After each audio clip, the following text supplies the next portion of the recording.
Bismillahirrahmanirrahim. Assalamualaikum warahmatullahi wabarakatuh. Kaifa halukum? Apa kabar? How are you guys? Fadilatul Ustaz Ad-Doktor Kiai Haji Sabran hafizahullah wa saddada khutah, nafa'anallahu bi ghaziri ulumihi wa bi husni adabihi wa lutfihi. Yang membaca Al-Quran Ustadz Abdullah. Hadir Kepala Kantor Kementerian Agama Ustadz Abdul Razak. Yang ceramah Abdul Somad. Jarang-jarang 3 Abdul bertemu dalam satu majelis. Mudah-mudahan yang mempertemukan ini diberikan Allah panjang umur, sehat badan. Yang mempertemukannya Kiai guru kita semua. Saya di Pekanbaru itu habis sholat subuh hari Sabtu tausiah. Habis tausiah saya ngisi tafsir di sekolah namanya Al-Azhar Sifabudi. Al-Azhar Sifabudi ini nama kepala sekolahnya Ustadz Qurtubi. Ustadz Qurtubi punya anak. Anaknya belajar di pesantren Al-Quraniyah. Nama pimpinan pesantren Al-Quraniyah Kiai Haji Dr. Sobron. Begitu sanadnya. Itu namanya sanad. Laulal isnad laqala man sya'a ma sya'a, kata Imam Abdullah Ibnul Mubarak. Kalaulah bukan karena sanad, orang akan ngomong semaunya saja. Al-Quran yang kita baca di Indonesia, Malaysia, Brunei Darussalam, Moro, Filipina, Patani, Thailand Selatan, Singapura, itu riwayat Imam Hafs. Imam Hafs dapat riwayat itu dari Imam Asim. Imam Asim dapatnya dari Abu Abdurrahman Ibn Habib As-Sulami. Imam Abu Abdurrahman dari beberapa orang sahabat Nabi. Yang pertama Zaid bin Sabit, yang kedua Ubay bin Ka'ab, yang ketiga Abdullah bin Mas'ud, yang keempat dari Sayyidina Ali bin Abi Thalib, keempat-empatnya dari Sayyidina Maulana Muhammad sallallahu alaihi wasallam. Nabi Muhammad dari Jibril, Jibril dari Allah subhanahu wa ta'ala. Adapun Kiai Sabran dari guru, syekh dan kiai beliau di Institut Perguruan Agama Islam Al-Quran. Lalu kemudian sampailah sanad itu kepada Imam Hafs. Dari Imam Hafs ke Imam Asim. Dari Imam Asim ke Imam Abu Abdurrahman. Dari Imam Abu Abdurrahman ke sahabat Nabi Ubay bin Ka'ab, Zaid bin Thabit, Ali bin Abi Thalib, Abdullah bin Mas'ud, sampai ke Nabi Muhammad sallallahu alaihi wasallam. Tidak putus. Kalau sanadnya putus, maka hadisnya dhaif. Hadis saja kalau dhaif tidak diterima, apalagi Al-Qur'an. Tidak usah diingat-ingat. Karena kalau dipaksakan nanti kabelnya putus. Cukup didengar aja baik-baik. Nanti diulang-ulang melalui channel Ustadz Abdul Somad Official. Subscribe, like, and share. Nah, ada salah seorang sahabat Nabi di kampungnya itu ada orang gila. Lalu kemudian dia baca Al-Fatihah banyak-banyak sambil menahan air liur. Bismillahirrahmanirrahim. Alhamdulillah rabbil alamin arrahmanir rahim maliki yaumiddin iyyaka na'budu wa iyyaka nasta'in shiratal mustaqim shiratal ladzina an'amta 'alaihim ghairil maghdubi 'alaihim waladdallin amin. Bismillahirrahmanirrahim. Alhamdulillah rabbil alamin. Sampai air liurnya banyak, habis itu dia ludahi orang gila itu. Sehat. Orang gilanya sembuh. Habis itu dia lapor ke Nabi Muhammad sallallahu alaihi wasallam. Ya Rasulullah, ya, ada orang gila di kampung saya. Saya bacakan Al-Fatihah banyak-banyak sambil air liurnya saya tahan. Setelah itu saya ludahi, orangnya sembuh dan saya dikasih hadiah kambing. Pertanyaannya, kambingnya halal apa enggak? Dia nggak ada nanya, ya Rasulullah, boleh nggak bacakan Al-Fatihah untuk orang gila? Dia nggak tanya itu. Yang dia tanya, kambingnya halal apa tidak. Beda sama orang sekarang. Yang dipermasalahkannya baca Fatihahnya, kambingnya nggak dimasalahkan. Itulah dalil boleh menerima hadiah dari ruqyah.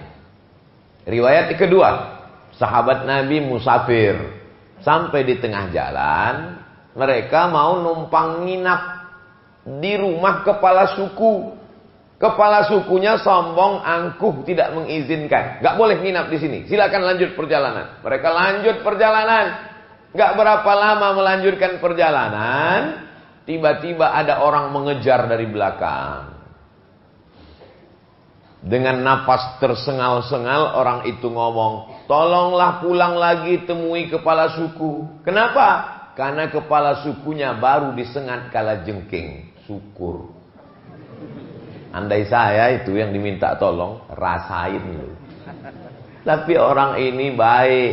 Tolonglah doakan kepala suku. Dia pun mundur lagi datang dan kemudian mendoakan kepala suku itu dengan membacakan Al-Fatihah.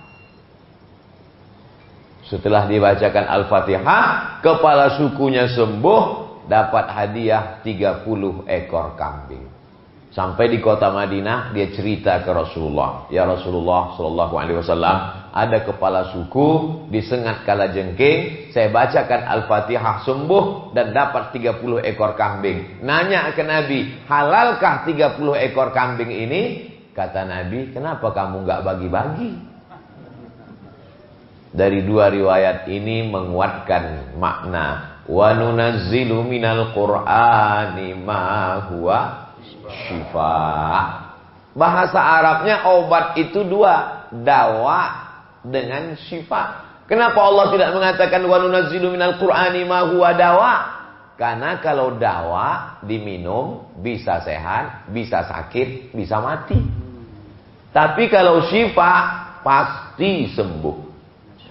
Jadi, kalau kena kalajengking sehat, kalau yang gila sehat, yang COVID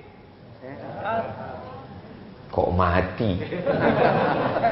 Kalau ada orang mati, itu bukan karena penyakit, tapi karena ajalnya sampai. Ada orang amat sangat takut, sampai bakwan aja dicuci pakai hand sanitizer. Saking takutnya. Mati juga. Matinya kenapa? Karena bersin. Lan tamuta nafsun. Orang tidak akan mati qabla an tastakmila rizqaha wa ajalaha. Sebelum rezekinya penuh, sebelum ajalnya sampai, itu sudah dijanjikan Allah Ta'ala. Diciptakan Allah makhluk namanya qalam. Allah bersumpah demi qalam, Nun wal qalami wa ma yasturun. Innallaha katabal maqadir. Qalam sudah menulis takdir 50 alfasanah, 50.000 tahun qabla an yakhluqas samawati wal ard, sebelum Allah menciptakan langit dan bumi. Hadis riwayat Imam Muslim Ibnul Hajjaj Al-Qushairi An-Naisaburi. Nama kitabnya Al-Jami' As-Sahih Al-Musnad Al-Mukhtasar min umuri Rasulullah sallallahu alaihi wasallam wa sunanihi wa ayyamih, disingkat dengan Sahih Muslim. Tapi jangan gara-gara ini kita tidak ikut protokol kesehatan. Adapun pakai masker itu adalah ikhtiar dan usaha. Ustaz Somad ngomong masker, dia nggak pakai masker, saya pakai. Santri-santri mereka semuanya steril, bersih, karena mereka di karantina, maka bersih. Orang tua aja nggak boleh masuk. Ustaz Somad kok boleh masuk? Belum tua. Ustaz Somad boleh masuk karena sudah rapid test, tangannya udah ditusuk, keluar darah. Sudah dikatakan Abdul Somad bersih, boleh masuk ke Al-Quraniyah. Ini masuk ke sini ini bukan sembarangan, harus fit and proper test. Nah, oleh sebab itu insya Allah anak-anakku sekalian semuanya sehat walafiat. Tapi yang namanya manusia tetap ada rasa takut. Takut, cemas, ngeri, khawatir, galau. Kalau ada santriwan, santriwati yang mengatakan, Ustaz Somad, saya takut, cemas, ngeri, galau, takut. Berarti kamu masih hidup. Kalau ada yang mengatakan, saya udah nggak takut lagi Pak Ustaz, berarti kamu hantu. Abu Bakar Siddiq yang belajar dengan Nabi 13 tahun. 13 tahun belajar dengan Nabi Muhammad SAW. Ketika berada di Jabal Sur, dia takut apa nggak takut? Takut. Lalu apa kata Nabi SAW? Ma dhannuka bithnaini fallahu thalithuhuma. Kalau kau merasa takut dalam keadaan berdua, maka Allah yang ketiga. Kalau kau merasa takut berempat, maka Allah yang kelima. Ada Allah. Ilhuma fil ghari. Ketika mereka berdua berada di dalam gua, idh yaqulu li sahibihi, dia berkata kepada sahabatnya, la tahzan, don't be sad.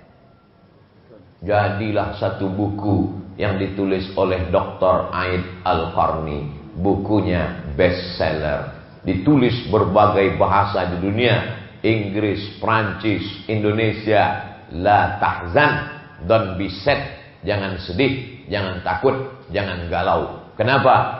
Karena ada Allah. Tidak ada rasa takut, tidak ada tempat untuk takut di kepala santriwan santriwati Al-Qur'aniyah, karena kepalanya sudah diisi Al-Qur'an. Pas dicek kepalanya, rasa takut nggak ada tempat, karena sudah diisi dengan Al-Quran. Warzuqna tilawatahu ana al-laili wa atrafan nahar.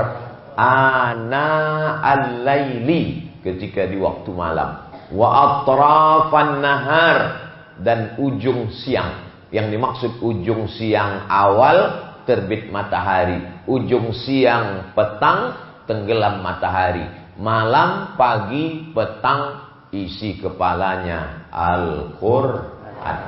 Adapun anak-anak yang di luar pesantren isi kepalanya game online, PlayStation, Naruto, Upin Ipin. Anak-anak pesantren tidak sempat memikirkan itu. Dia sibuk dengan setorannya, dia sibuk dengan hafalannya. Yang sudah hafal sibuk dengan tafsirnya, yang sudah tafsir asbabun nuzulnya, sibuk dengan karya-karyanya. Maka itulah yang akan kekal abadi di bawah bekal menghadap Allah. Yauma la yanfa'u malun wala banun. Hari itu tak ada gunanya harta, wala banun, tak ada gunanya anak, illa man atallaha biqalbin salim. Mereka datang menghadap Allah dengan qalbin, hati yang salim. Kenapa hatinya salim? Karena isi hatinya Al-Quran, isi kepalanya Al-Quran. Sebetulnya Al-Quran itu di hati atau di kepala? Harus dicek ke rumah sakit berarti Pak Ustaz. Harus di scan. Di mana sebetulnya Al-Quran itu? Afala yatadabbaruna al-Quran am ala qulubin. Qulub. Al-Quran mengatakan Quran itu di qulub, di hati. Tapi ada orang mengatakan, marilah kita berpikir. Pernah nggak ada orang ngomong, marilah kita berpikir? Kenapa selalu dia mengatakan, marilah kita berpikir? Dia selalu menyebut kepala. Maka ikhtilaf para dokter dan filosof. Sebetulnya yang kita ingat itu di sini atau di sini? Maka saya ambil pendapat yang mengkombinasikan antara keduanya. Dia awalnya di sini, lalu dari jantung hati ini naik ke kepala. Berawal dari sini, lalu kemudian ke kepala. Kepala ini namanya dimal. Di dalam dimal inilah ada akal. Akal inilah yang mengikat. Akal itu 3 huruf. Akala. Akala artinya mengikat. Makanya orang Arab yang mengikat kepalanya dengan tali sorban di atas disebut dengan igal. Orang Arab menyebut igal. Karena orang Arab itu qafnya jadi G. Maka iqal artinya tali yang mengikat. Akal namanya. Akal diberikan Allah sebagai tali mengikat hawa nafsu. Manusia diikat dengan akalnya. Hewan diikat dengan tali. Kalau ada orang yang tidak terikat dengan akalnya, ikatlah dia dengan tali. Oleh sebab itu anak-anakku sekalian, akalnya sudah diperkuat ikatannya dengan ikatan Al-Quran. Beruntunglah Bapak Ibu wali santri yang sudah memasukkan anaknya ke pondok Al-Quraniyah, karena akal anaknya diperkuat ikatannya dengan ikatan Al-Quran. Kalau ikatan ini tidak kuat, longgar, maka semua akan masuk. Narkoba, sabu-sabu, lem kambing pun masuk. Tapi kalau ikatannya kuat, sama seperti plastik, kalau diikat kuat, apapun tidak akan masuk ke dalam. Jadi Bapak Ibu wali santri, yang tadi kata Pak Kiai sampai nangis di depan pagar karena nggak bisa masuk, sabar. Lebih baik engkau nangis di depan pintu pagar Al-Quraniyah daripada nangis di depan pintu pagar BNN. Badan Narkotika Nasional. Lebih baik engkau nangis di depan pintu pagar Al-Quraniyah daripada menangis di pintu pagar rumah sakit. Anaknya kenapa? Karena virus HIV AIDS. Gara-gara apa? LGBT. Ini mesti ditonton nih sama wali-wali santri. Walaupun mereka tidak hadir, insya Allah mereka menonton. Mudah-mudahan mereka punya paket. Amin. Sekarang banyak orang tua ini air matanya nangis, mubazir nggak tentu arah. Nangis karena anak di pesantren. Ibu nangis, iya Pak Ustadz. Sudah berapa lama nggak ketemu? 3 hari. La ilaha illallah Muhammad Rasulullah. Gimana anaknya mau dikirim ke Turki? Insya Allah tamat dapat beasiswa ke Turki. Seperti kakak-kakak yang sudah berangkat ke sana. Sebagiannya lulus di Al-Azhar Kairo. Nanti pulang kemari mencerdaskan Indonesia menjadi baldatun thayyibatun wa rabbun ghafur. Seandainya terbakar semua Al-Quran yang ada di perpustakaan Jakarta, Surabaya, Medan, Makassar, Banjarmasin, Sorong, Papua. Ustaz kok ingat tempat itu? Tempat saya ceramah. Terbakar semua Al-Quran yang ada di perpustakaan itu. Apakah Al-Quran hilang dari Indonesia? Tidak. Karena ada Al-Quran yang tidak bisa dimakan oleh api. Di mana Al-Quran itu berada? Al-Quran itu ada di balik peci-peci santriwan pesantren Al-Quraniyah. Amin. Ada di dalam. Jadi kalau ada orang yang nantang, mana Qurannya? Mana? Mereka senyum aja. Begitu dites baru keluar 30 juz dari kepalanya. Memang pecinya biasa aja. Yang penting yang di balik peci itu. Banyak orang pecinya emas. Isinya lontong sayur. Tapi kepala ini mesti diisi dengan sesuatu yang luar biasa. Cuman kepala ini kan tidak seperti laptop Core 2 Duo yang langsung bisa ditransfer, klik, cut, langsung dimasukkan. Tidak seperti itu proses kepala. Dia kepala ini nangkapnya pelan-pelan. Dibaca pertama titik. Alif lam mim. Dzalikal kitabu la raiba fihi hudal lil muttaqin. Dengar pertama titik. Belum nyambung. Dengar kedua titik agak panjang. Dengar ketiga mulai agak tersambung tapi belum kuat. Dengar keempat mulai nyambung. Maka apa yang sering kita dengar, itulah yang akan merekat di kepala kita. Jadi sesungguhnya kita ini adalah mendengar. Makanya kita tidak pernah menghafal Al-Fatihah. Tidak ada orang Islam menghafal Al-Fatihah kecuali mu'allaf. Kalau mualaf memang ngapal Al-Fatihah, karena dia setelah dewasa baru masuk Islam. Tapi kita, yang bapaknya muslim, ibunya muslimah, kita nggak pernah ngapal Al-Fatihah. Kenapa bisa hafal Al-Fatihah? Karena sering didengar. Makanya MP3 itu dengar terus. Dan di sini Masya Allah, tabarakallah, mendengar para ustadz, mendengar senior-senior, mendengar kakak kelas, maka itu yang terekam di dalam kepala. Nanti kalau saya ngomong dikatakan orang apologi. Itu kan apologi, membela agama dia. Tidak ada di dunia ini satu agama pun yang umatnya hafal kitab sucinya kecuali agama Islam. Setuju? Yalah orang Islam. Tapi kita apologi. Apologi itu artinya membela agama sendiri. Tapi kalau mau ditantang di seluruh dunia, silakan. Saya nggak takut nih diupload, silakan aja. Tunjukkan orang yang hafal kitab sucinya dari awal sampai akhir. Nggak ada di dunia ini. Kecuali agama Islam. Kecuali dia buat agama baru, kitab sucinya cuma 1 lembar. Nah, itu bisa. Siapa yang menjamin itu? Allah dalam Al-Quran. Satu-satunya ayat yang pendek, taukidnya sampai 5. Inna nahnu nazzalna dzikra wa inna lahu lahafizun. Inna nahnu nazzalna dzikra wa inna lahu lahafizun. 5 taukid. Allah mau menekankan Al-Quran tidak akan bisa diselewengkan, diputar balikkan, dihilangkan, dihapuskan sampai hari kiamat. Tapi Allah di situ pakai inna, kami. Allah itu 1, 2 atau 3? Qul huwallahu ahad, esa, tunggal, tak berbilang. Lalu kenapa dia katakan di situ inna, kami?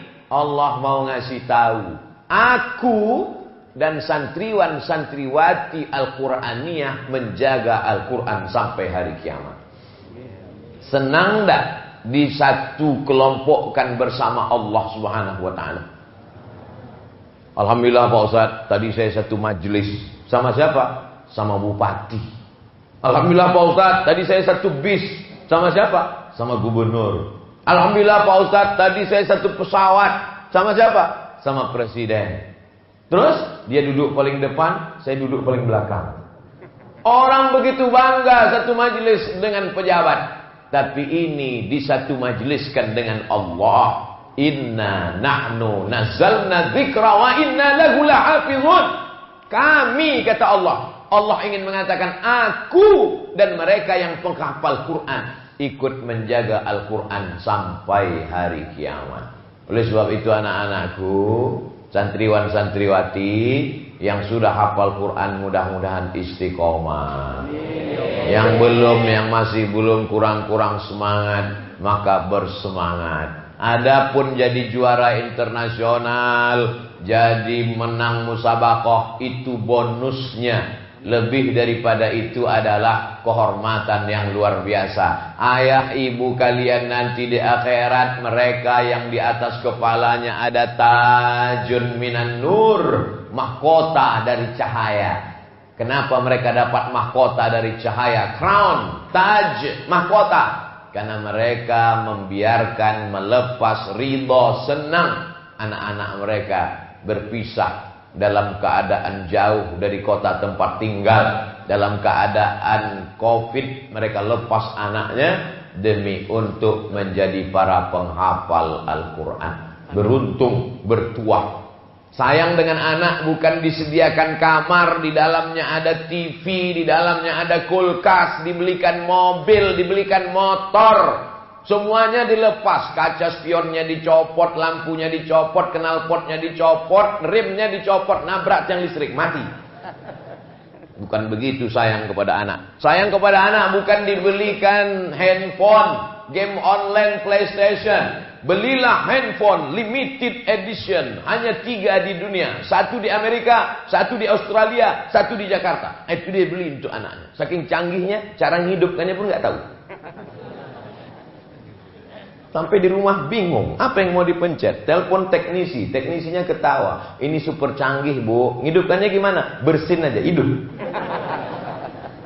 Habis uang untuk alat multimedia komunikasi, merusak kepala anak, game online, PlayStation, macam-macam. Di luar tidak selamat dari warnet, pergaulan bebas. Maka kalian ini seperti pokok kayu yang baru tumbuh. Dahannya masih hijau, pucuknya hijau muda, kuman banyak, bakteri banyak, werengnya banyak. Maka kalian diamankan, dikarantinakan dulu, sementara menjadi pokok yang kuat. Setelah kalian menjadi pokok yang kuat, batang tinggi, gagah perkasa, bercabang, bertunas, berdaun, berputik, berbuah, kalian akan dikirim sejauh mata memandang.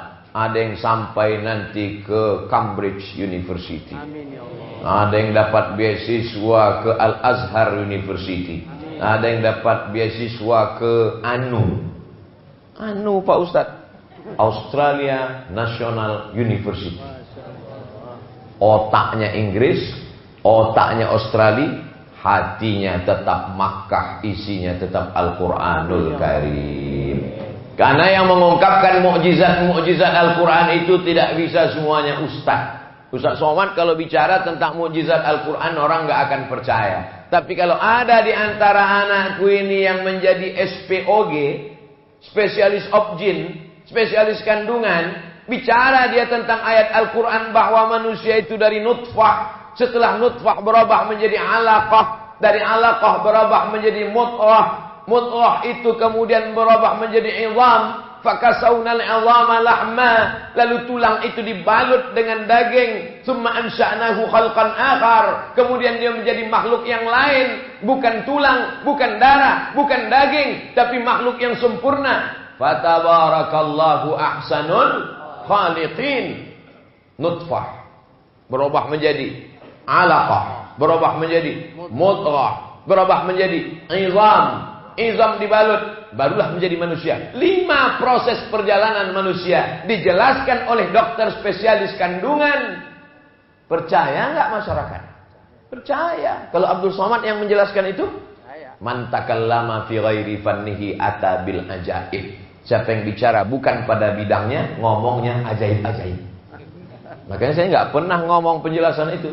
Kajian tafsir kita malam ini adalah tafsir kejadian manusia menurut Al-Quran dan ilmu kedokteran. Dijelaskan oleh alumni pesantren Al-Quraniyah S1, S2, dokter spesialis Universitas Islam Indonesia Yogyakarta. Keren apa tidak? Itulah pemuda-pemuda masa depan.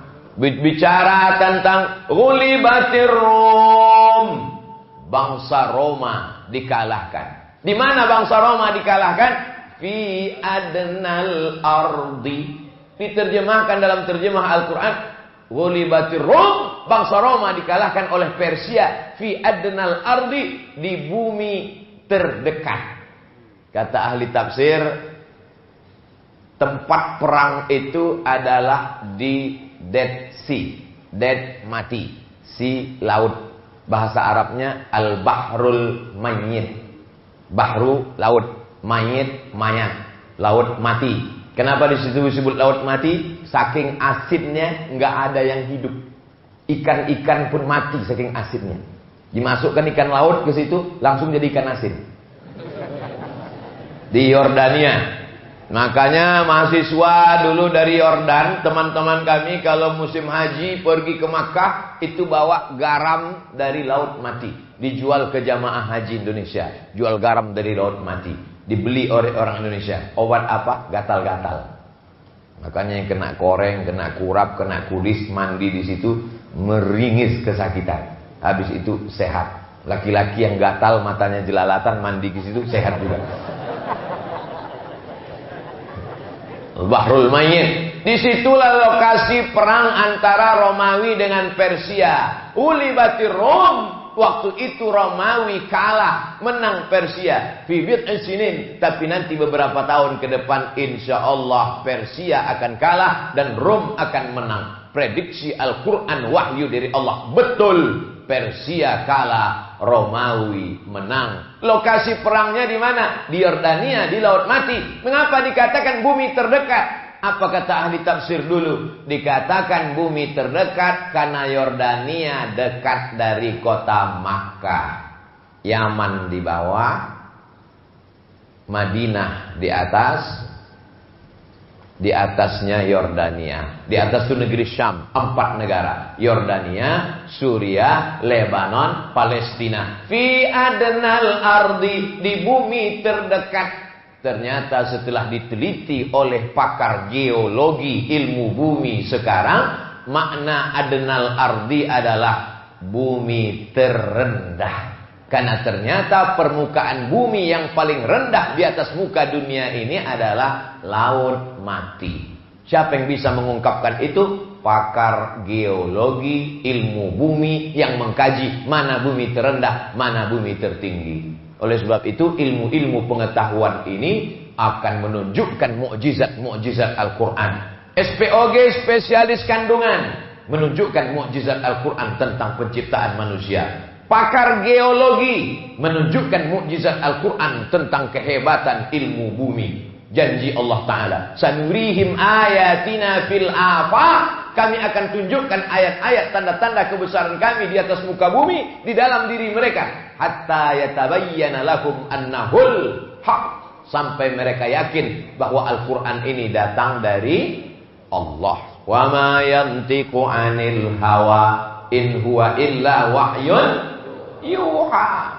Jadi Al-Quran ini agamanya orang cerdas. Al-Quran ini kitabnya orang yang smart, orang pintar. Makanya nanti orang Eropa, orang Amerika berlomba-lomba masuk Islam setelah mendengarkan ceramah santriwan pesantren Qur'aniyah. Amin ya Allah. Mendengar ceramah Ustaz Somad, mereka tidak dapat hidayah. Karena ceramahnya tidak bergizi, tak berkualitas, tak berilmu. Tapi 20 tahun, 30 tahun akan datang, santriwan Qur'aniyah yang hafal Quran itu cerita tentang penciptaan manusia, cerita tentang penciptaan alam semesta, cerita tentang Big Bang. Kana taratqan, langit dan bumi itu dulu menyatu. Fafataqnahuma, lalu kami pisahkan. Terjadi ledakan yang besar. Boom!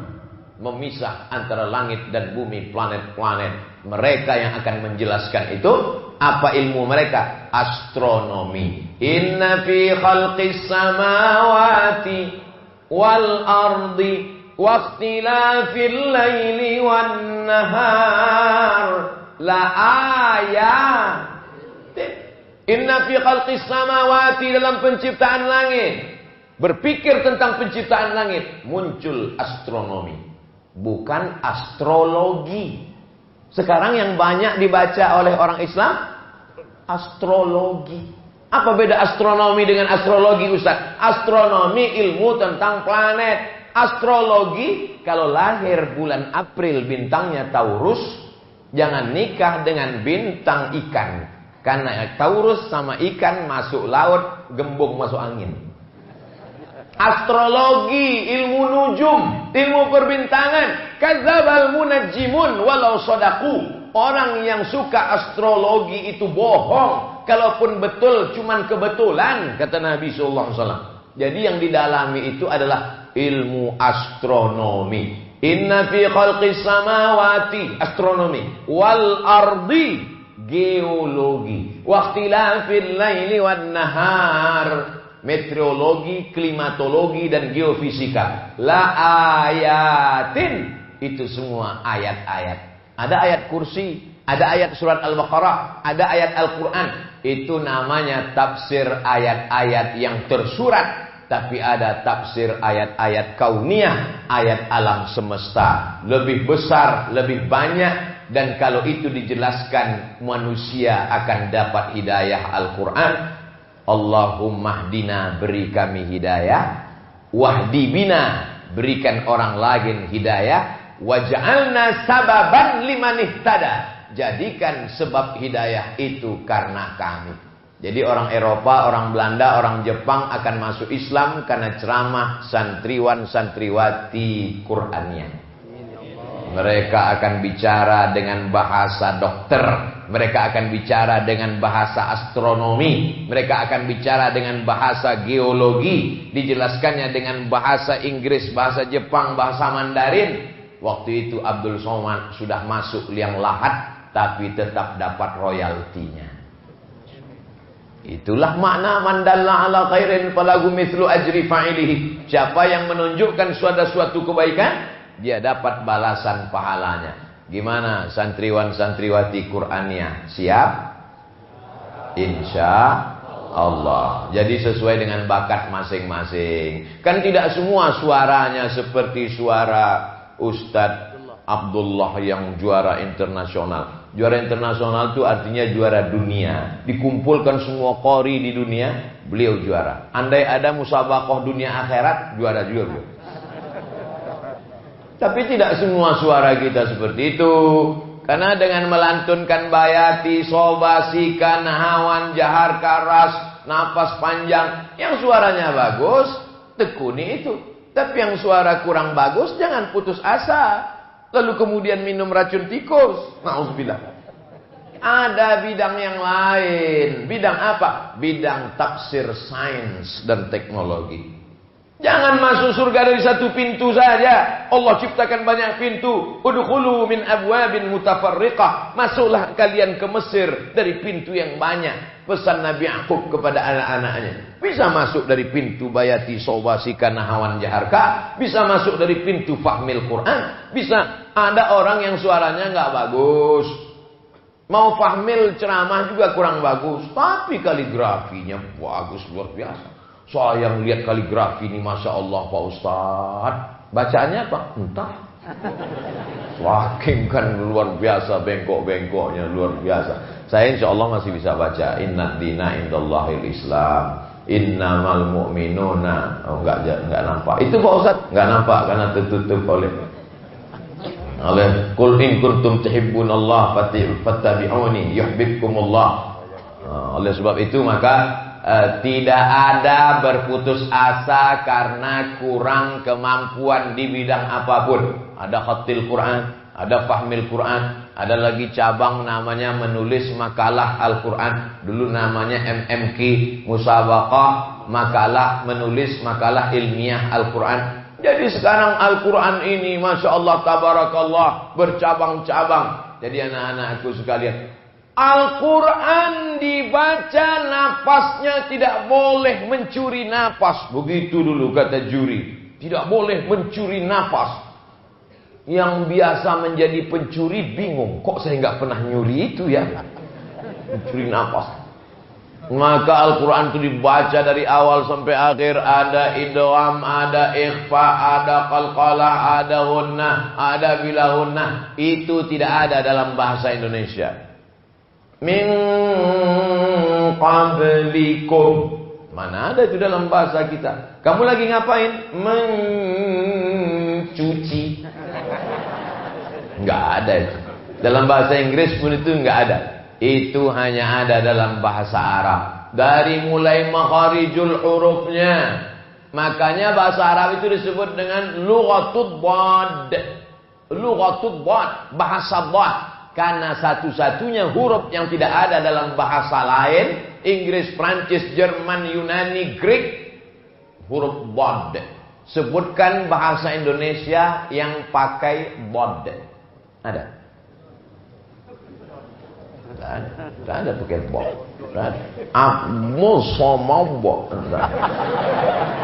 Tidak ada bahasa Indonesia yang pakai dhad. Makanya disebut bahasa Arab itu lughatul dhad. Po tak ada. Bahasa Inggris tak ada huruf po. I want to. Tak ada. Oleh sebab itu belajar makharijul huruf. Belajar makharijul huruf itu sumbernya mesti syafawi. Dari mulut ke mulut. Nggak bisa belajar beli buku, baca sendiri, pahami sendiri, tekuni sendiri, nyasar sendiri. Kalau kuliner bisa nggak pakai guru. Potong bawangnya. Masukkan ke kuali, masukkan. Masukkan cabai, masukkan. Aduk-aduk. Loh, kok enggak kuning? Kompornya belum hidup. Tapi mengaji Al-Quran ini mesti pakai guru. Rubbatalil Quran wal Quranu yal'anuh. Berapa banyak orang baca Quran dilaknat oleh Quran. Yang panjang dipendekkan, yang pendek dipanjangkan. La in syakartum la azidannakum. Kalau kamu bersyukur maka enggak akan aku tambah. Dari lam taukid menjadi la pendek. Itu tidak ada dalam bahasa Indonesia. Bahasa Indonesia mau pendek mau panjang sama aja. Kamu mau kemana? Mau pergi. Tidak ada beda. Intonasinya, panjang pendeknya, idgham ikhfa qalqalah gunnah bila gunnahnya, belum lagi akar katanya. Datang, makan, memakan, dimakan. Kan cuma itu. Coba bahasa Arab. Akala, akala, akalu, akalat, akalata, akalna, akalta, akaltuma, akaltum, akalti, akaltuma, akaltuna, akaltu, akalna. Banyak sekali. Akar kata bahasa Arab itu satu tapi bisa dirubah menjadi 200, 300, 400. Itu baru fi'il madhinya, belum mudhari'nya. Kalau bahasa Inggris, eat, eating, eaten, eaten. Come, coming, came. Cuman itu aja. Bahasa Arab. Hadara yahduru, huduran, hadirun, mahdurun, mahdarun. Banyak sekali akar katanya. Oleh sebab itu kamus bahasa Indonesia lengkap Purwadarminta sejengkal. Kamus Lisanul Arab Ibnu Manzur semeter. Bahasa apapun di Indonesia ini tidak terlalu banyak perubahan katanya. Wis mangan, urung mangan, Arab mangan. Tidak berubah. Makan itu tidak berubah. Tinggal tambah sudah makan, akan makan, sedang makan, mau makan. Tapi kalau bahasa Arab tidak begitu. Akala. 3 huruf cuman. Akala. Coba terjemahkan bahasa Indonesia. Dia seorang laki-laki sudah makan. 5 kata.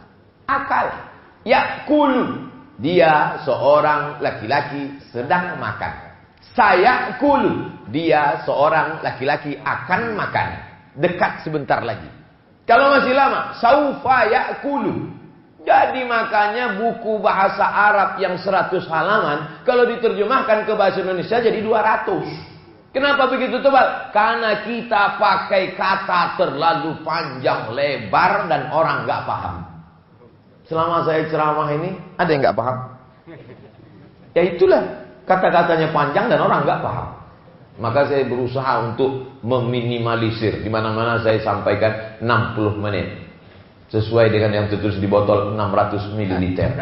Maka nggak dikasih botol supaya lebih dari 60 menit. Ustaz Somad diberikan kiai kursi supaya duduk. Tapi saya biasa kalau ceramah di kursi pakai meja, saya merasa ada jarak dengan jamaah. Saya ingin jangan ada jarak di antara kita. Maka saya menyambung. Kalau saya duduk di kursi, kiai di bawah, saya di atas, saya merasa diri saya seperti sedang jadi Fir'aun. Tapi kalau saya sedang gini, tegak ini pun sebetulnya nggak sopan kepada para ahli-ahli Al-Quran. Tapi kalau saya duduk di bawah, nanti kamera nggak bisa ngeliat. Nanti kalau saya duduk di bawah, di kamera, disangka saya santri kelas 5. Nah, oleh sebab itu mohon maaf. Jadi jangan nanti katakan Ustaz Somad ini nggak beradab. Masa kiai duduk dia berdiri. Ini dalam rangka menyampaikan. Tapi kalau kita duduk bersama, ada yang lebih tinggi dari ilmu anakku. Ada yang lebih tinggi dari akalmu anakku. Apa itu? Al-adab fauqal ilmi. Adab, adab, adab. Kalau cerita ilmu, iblis lebih tinggi ilmunya. Iblis keluar dari sorga itu bukan karena sakau. Pernah nggak baca hadis? Iblis keluar dari sorga karena nyabu. Ada. Iblis keluar dari sorga bukan karena digoda setan. Mana berani setan goda iblis? Set. Yuk kita goda iblis. Jangan, itu bos kita guys. Iblis keluar dari sorga karena tidak beradab. Karena nggak patuh sama Allah. Wa idh qulna lil malaikati isjudu li Adam fasajadu, semuanya bersujud illa iblis. Malaka anta takabbara fiha ukhruj innaka minas saghirin. Kau kecil iblis, kau tak ada apa-apanya. Wa in qulna lil malaikati, kami perintahkan kepada semua malaikat untuk bersujud, semuanya bersujud kecuali iblis.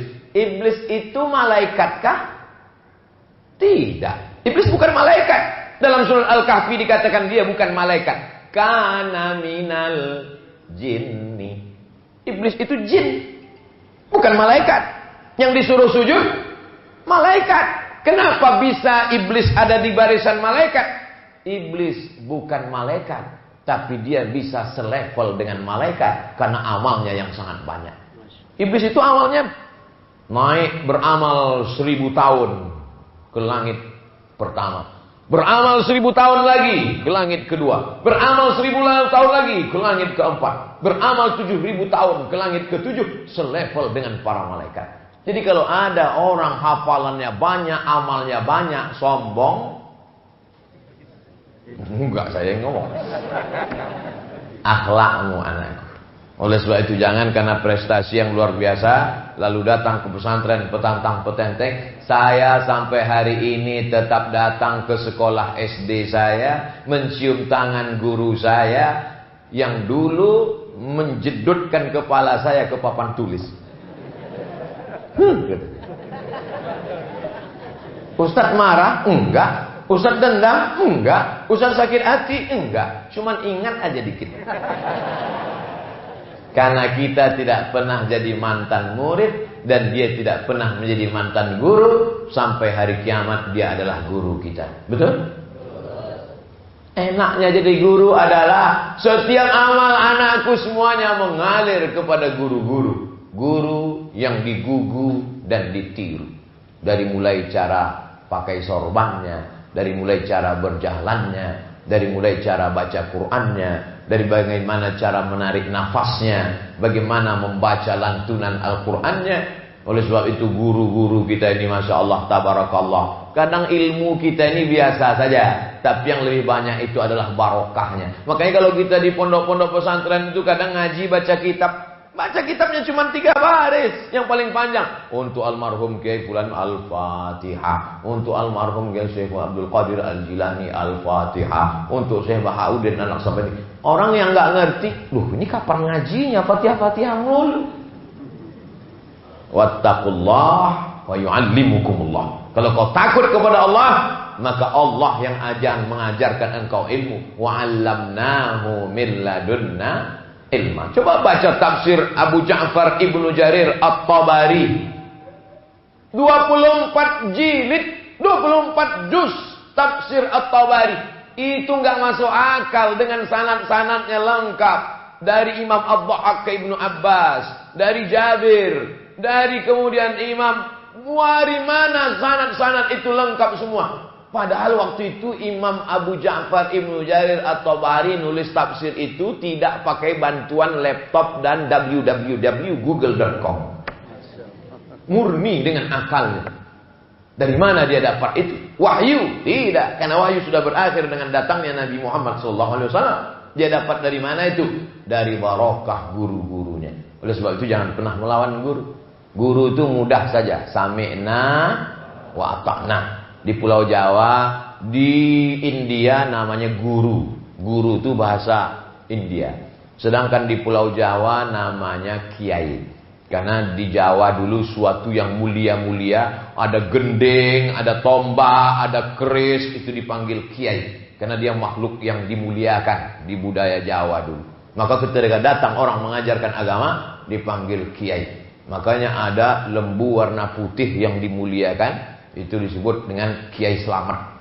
Makanya kalau ada kiai nggak bisa baca kitab, namanya Kiai Slamet. Jadi kiai adalah orang yang dimuliakan. Ada yang lebih tinggi lagi dari kiai, namanya sunan. Sunan artinya orang kalau kita ketemu dengan dia, tangan kita susunan. Maka kalau ketemu susunan. Saya pun tadi masuk ke sini karena nggak boleh salaman. susunan disusun. Ini namanya Sunan PSBB. Sunan PSBB. Anak-anak sekarang tidak belajar lagi. Kami dulu di SD belajar PSBB, pelajaran sejarah perjuangan bangsa, supaya menghormati penguasa, pejuang-pejuang bangsa zaman dulu, founding father, pendiri bangsa, bil khusus 30 September yang tak lama lagi. Nah, ini banyak orang sekarang ketakutan dengan bangkitnya komunis. Saya tidak takut sedikit pun. Kenapa? Penghafal Quran inilah yang akan melenyapkan komunis dari Indonesia. Amin ya Allah. Komunis itu kan singkatnya tidak bertuhan. Pemikirannya diambil dari mana? Dari Karl Marx. Karl Marx punya murid namanya Stalin. Mereka mengatakan agama ini hanya opium. Agama ini harus dimusnahkan. Makanya agama harus dihabisi. Oleh sebab itu ujung tombak perjuangan melawan komunis ini adalah pondok pesantren. Kalau sudah pesantren ini tumbang, hancur bangsa, kita akan terjajah. Makanya pesantren Qur'aniyah muncul. Alumni-alumni ini akan pulang dari Sabang sampai Papua. Dan akan lahirlah Qur'aniyah 1, Qur'aniyah 2, Qur'aniyah 3, Qur'aniyah 4, Qur'aniyah 5. Abdul Somad nanti akan meresmikan di Sorong, Papua, Qur'aniyah 1000. Amin Allah. Nggak ada yang mengaminkan. Semua berawal dari mimpi. Orang yang paling pengecut adalah untuk mimpi aja pun dia takut. Dulu saya waktu sekolah, saya tulis di buku saya, Profesor Dr. Abdul Somad. Kata kawan saya yang duduk sebelah sebangku, "Mat, jangan kau tulis, aku takut kau gila." Sejak itu saya takut gila, nggak saya tulis lagi. Sekarang saya baru ingat, oh iya ya, ternyata apa yang kita dapat itu adalah mimpi-mimpi kita di masa lalu. Oleh sebab itu anak-anakku mesti bermimpi. Makanya kalau ada teman yang tertidur, jangan marah, dia sedang bermimpi tentang masa depan.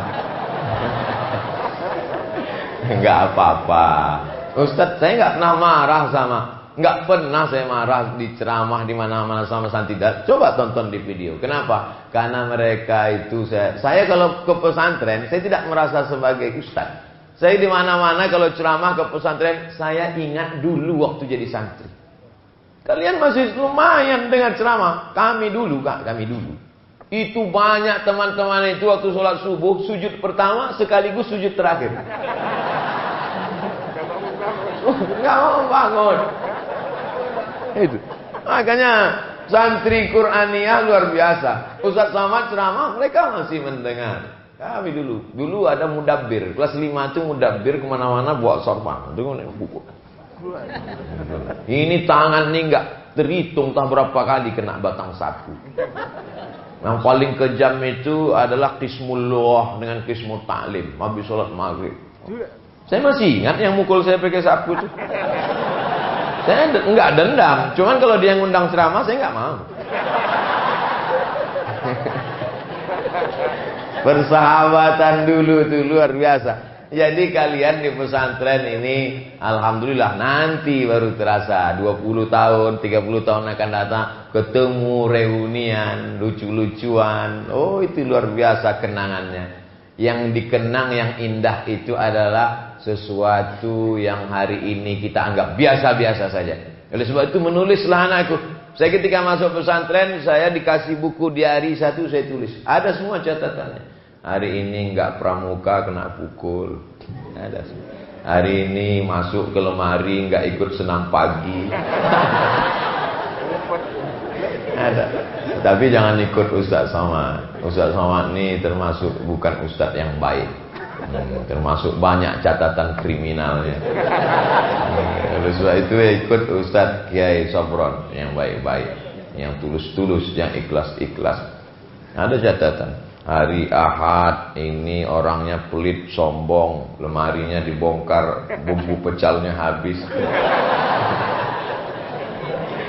Saya sebetulnya baik, cuman kawan saya nggak baik. Teman amat sangat besar pengaruhnya terhadap kita. Jadi waktu itu kami dapat tugas. Nama istilahnya bulis. Bulis itu dari kata polis. Dapat tugas jaga asrama. Bulis 5 orang boleh nggak sholat ke masjid. Jaga asrama. Mana tahu ada maling masuk. Datang kawan. Alladzi waswisu fi. Mat. Ini lemari si anu yang pelit itu. Oh nggak boleh kita rusak. Karena dia jahat boleh. Habislah rambutannya sama cabai bawang sama sambal ikan terinya. Tapi udah minta izin, kami udah minta izin. Waktu acara reuni saya minta izin kepada kawanku yang dulu kami ambil sambal pecalnya. Kalian izinkan kah? Izin. Sudah selesai. Daripada kita di akhirat mencari dia untuk membawa sambal pecal. Jangan aniaya orang, jangan zolimi orang. Teman-teman yang kita sepelekan hari ini, dia bukan siapa-siapa, yang dia biasa-biasa saja. Mungkin badannya lemah, lesu, letoy, loyo, lunglai, ingusnya nggak berhenti meleleh. Suatu saat dia adalah kebanggaan kita. Mampirlah saya ke rumah makan mewah, canggih, indah, mantap. Sampai di dalam saya pun makan. Makan enak. Tiba-tiba saya ngelihat ada seorang. Kita dulu satu sekolah. Iya. Ayo makan, silakan makan. Nanti saya bayar. Makanlah. Selesai makan, pas saya mau bayar, berapa semuanya? Kata kasir, mohon maaf Pak, yang punya itu. Ternyata yang makan sama saya itu yang punya rumah makan. Pegawai-pegawai sudah dibawanya umroh semua. Mobilnya mewah. Saya nanya, ente punya tuyul berapa? Bisa kaya begini. Aku nggak kuliah, Mat, kata dia. Dulu waktu kalian tamat pergi kuliah, aku nggak bisa karena aku anak yatim. Tapi aku mulai bisnis ini perlahan. Dia menjadi orang hebat. Jangan sepelekan, teman. Karena kita tak tahu nasib kita bagaimana ke depan. Tu'izzu man tasha' wa tudhillu man tasha'. Biadikal khair. Oleh sebab itu, menjadi anak orang kaya jangan bangga, menjadi anak yatim jangan putus asa, karena ada Allah yang maha kuasa mengangkat dan menaikkan derajat. Baik-baik dengan teman, jangan sombong, jangan angkuh. Laisal fata may yaqulu kana abi. Itu bapak saya punya mobil, itu bapak saya punya rumah. Itu bapakmu kalau mati dia. Tapi itu tidak ada di pesantren Qur'aniyah. Dari tatapan matanya semuanya baik-baik semuanya. Amin ya rabbal alamin. Jam 6.29. Tadi dimulai 5.30, sekarang 6.30. Tetap dalam aturan 60 menit bersama UAS, ujian akhir semester. Terima kasih segala perhatian. Mohon maaf segala kesilapan dan kehilapan. Mohon maaf Kiai atas tutur kata yang tidak berkenan di hati. Ala hazihin niyah wa kulli niyatin sholihah. Al-Fatihah. A'udzu billahi minasy syaithanir rajim. Bismillahirrahmanirrahim.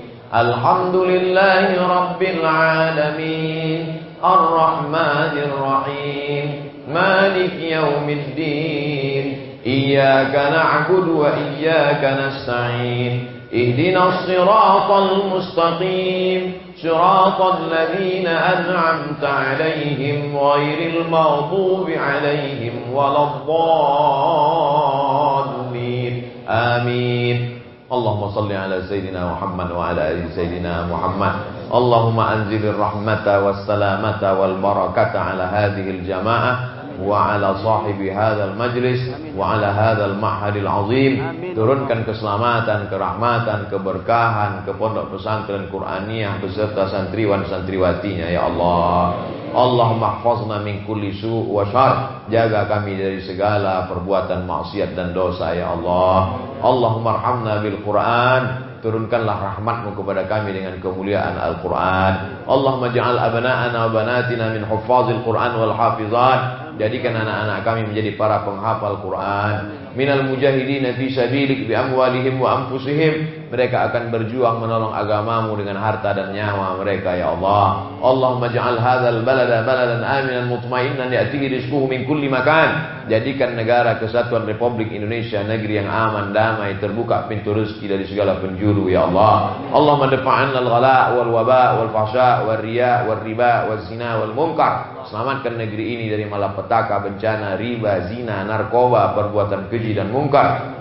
Allahumma dafa'anna al-waba, Allah marfa'anna al-waba. Angkat, tolak, jauhkanlah wabah, bil khusus wabah COVID-19 dari negeri kami ya Allah.